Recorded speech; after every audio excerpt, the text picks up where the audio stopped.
लोकशाहीर अण्णाभाऊ साठेंच्या जयंतीनिमित्त बीडच्या परळीत कार्यक्रमाचं आयोजन करण्यात आलं होतं। या कार्यक्रमाला पर्यावरण मंत्री पंकजा मुंडे तसंच माजी मंत्री धनंजय मुंडेंनी हजेरी लावली। यावेळी त्यांनी विविध विषयांवर भाष्य केलं।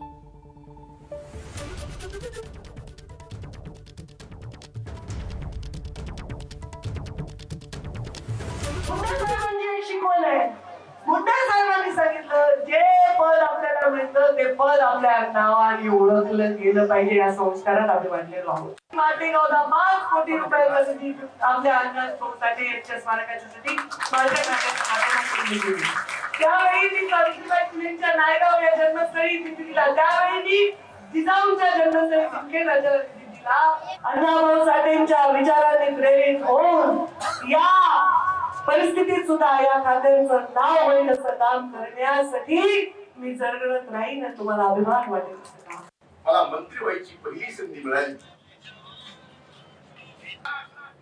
जो विभाग